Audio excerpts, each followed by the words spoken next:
কেইবাটাও দাবীৰে কৰ্মবিৰতিত বহিছে বোকাজান পৌৰ নিগমৰ কৰ্মচাৰীসকল।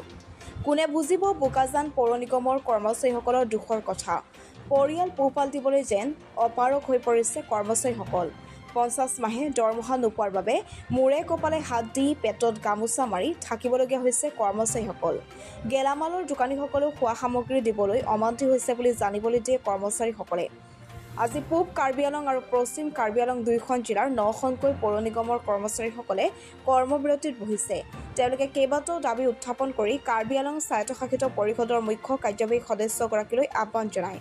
তেওঁলোকে দাবী কৰা সিদ্ধান্তসমূহ মানি নললে আগন্তুক দিনত পুনৰ পৰিষদৰ সন্মুখত প্ৰতিবাদ সাব্যস্ত কৰিব বুলি জানিবলৈ দিয়ে। বোকাজানৰ পৰা বিপুল কৰ্মী, বোকাজান টিভি।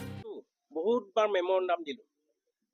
একদম শেহতীয়াকৈ আমি আমাৰ চেয়াৰমেন ছাৰসকলক প্ৰতিখন টাউনে চেয়াৰমেন ছাৰসকলক এখন পিটিশ্যন দিলে এমপ্লয়ীসকলে, আৰু সেই এমপ্লয়ী তাত আমি উল্লেখ কৰিছিলোঁ যে 28 মে 2026 ভিতৰত আমাক বকেয়া যিটো এৰিয়াৰ দৰমহা আছে বাকী আছে, ধৰি লওক বোকাজানৰ 40 মাহ, মানে এনেকৈ গোটেইকেইখন টাউন মিলি মানে 14 মাহৰ পৰা 84 মান্থছলৈকে দৰমহা বাকী আছিলে, সেইখিনি আমাক দিব লাগে। মানে আমি 30 কাউন্সিল অথৰিটিক আমি 30 মে ডিফু মিউনিচিপাল বৰ্ডত এখন এক্সিকিউটিভ কমিটি মিটিং পাতি তাত আমি সিদ্ধান্ত লৈ সেই সিদ্ধান্তটো মিটিঙৰ মাইনছটো আমি CM ছাৰৰ বাংলোত দিছিলোঁ, আৰু আমি তাতো উল্লেখ কৰিছিলোঁ যে আমাক 15 জুনৰ ভিতৰত আমাক দৰমহাবিলাক দিব লাগে, আমাৰ এৰিয়াৰ দৰমহা যিখিনি আছে দিব লাগে, আৰু বিভিন্ন দাবীটোৰ কথা আমি প্ৰথম বহুত কেইটা মেম'ৰেণ্ডামত আমি কাউন্সিলত দিছিলোঁ, কিন্তু এইখন নোহোৱাৰ কাৰণে 18 মে'ত আমি 15 তাৰিখলৈকে আমি চালোঁ, একো সমাধান নহ'ল। গতিকে 18 তাৰিখে আমি ডংকা মুকামত এক্সিকিউটিভ কমিটি মিটিং পাতি কেইটামান সিদ্ধান্ত লৈছোঁ। সেই সিদ্ধান্তকেইটা হৈছে যে আমি প্ৰথম পৰ্যায়ত 20, 21, 22 জুন তাৰিখে প্ৰথম পৰ্যায়ৰ আমি ষ্ট্ৰাইক কৰিম, ধৰ্মঘট কৰিম।